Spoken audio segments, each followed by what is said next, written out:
Shalom shalom, amahoro y'Imana bane namwe. Iyi ni Muhoza TV nk'ibisanzwe, muhawe ikaze mu kanya ko kumva waramutse. Shalom shalom shalom shalom. Yesu nashimwe cyane, umwami w'amahoro akomeze ahabwe icyubahiro, akomeze ashyirwe hejuru kubera urukundo adukunda, yongeye kuduha umunsi kugira ngo dukomeze dukora icyo yaturemeye.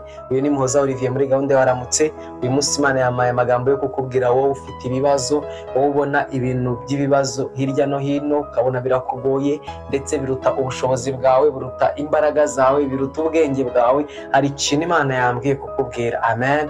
Ni amagambo yanditse mu gitabo cy'ingoma za kabiri.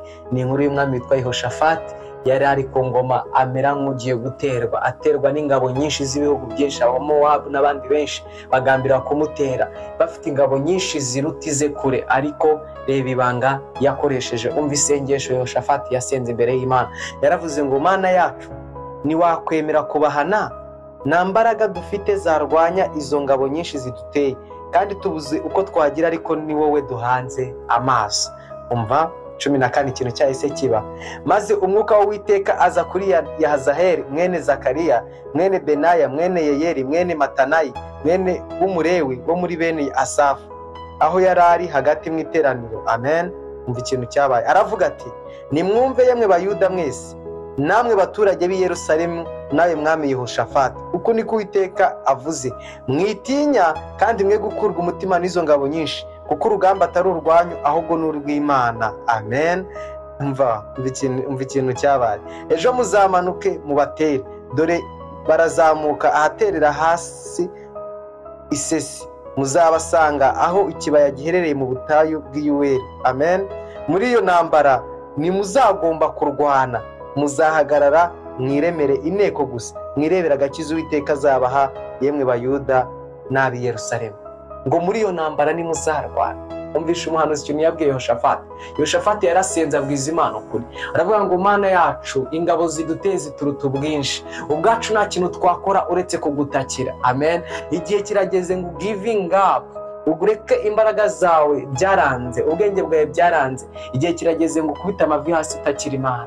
Igihe kirageze ngo uzubwire Imana, Mana ibi bintu nagerageje ngiye byaranze, Mana nashakishije inzira biranga ku bwanjye, Mana nagiye mu muryango biranga, Mana negereye inshuti biranga, Mana nagujije n'amafaranga ngo iki kibazo gikemuke biranga, ariko nje imbere yawe. Ndakubwiza ukuri, Imana ntabwo ijya yirengagiza umuntu yivugisha. Yehoshafati yasenze iryo sengesho, Imana ihagurutse umuhanuzi.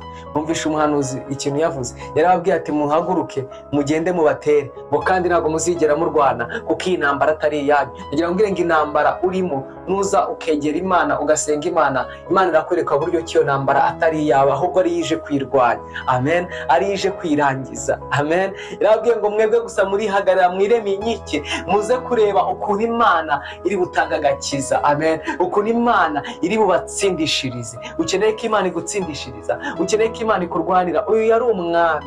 Shyira hasi icyubahiro cyawe, shyira hasi tayito zawe, shyira hasi diplome zawe. Niba uri muri situwasiyo y'uburwayi bwanze, wagerageje bikanga, uwawe ararwaye ararembye, ubwawe washatse urubyaro mu buryo bwose ukubona umwana byaranze, kugira ngo igihe cyawe kirageze ngo utakire Uwiteka nk'uko Yehoshafati yabwiye Imana ngo Mana, ngo nta kindi kintu dufite cyo gukora uretse kukwegera tukagutakira gusa. Yibwira Imana yawe icyo nzi kiragucira inzira, yibwira Imana yawe nta kibasha kwinanira, nk'uko yavugiye mu muhanuzi kamubwira ngo mugende mubatere, ngo kandi mwihagararira inkike gusa, icyo muzabona ni ikihe? Intambara si yanyu, muzababona ubwabo bapfa. Kandi niko byagenze. Amen. Batsinze urugamba batarwanye. Ushaka gutsinda urugamba rutakuvunye, ukabwira umubwiza ukuri, urugamba rurimo ruragutwara intege, rurimo ruragutwara ubwenge bwinshi, kandi byaranze ko rurangira. Ntabwo ikibazo ufite cyawe kiri gukemuka, cyanze gukemuka. Umva ibanga. Yehoshafati yigira inama yo kubatereka nsanga Uwiteka. Icyo gitondo Imana iri kukubwira ati, ngwino mwana wanjye tuganire, umbwiza ukuri, umbwira hari intege nke zawe,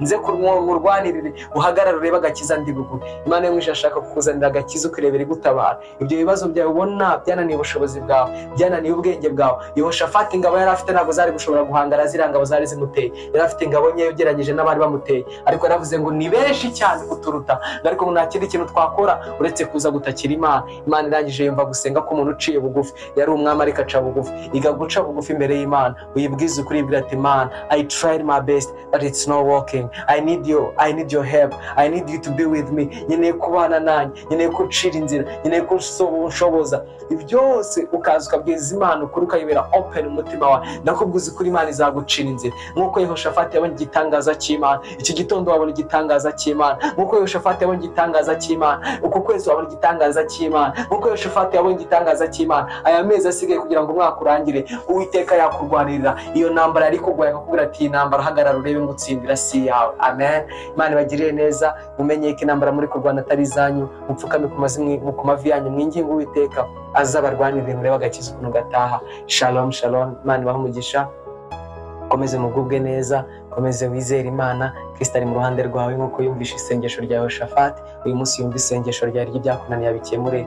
Amen amen. Shalom shalom. Uwiteka barinde, komeza gucira inzira, uhahe uronke kandi amaboko yawe yahe umugisha. Umugisha muri Abraham ugusakareho na hejo mu gitondo. Amen.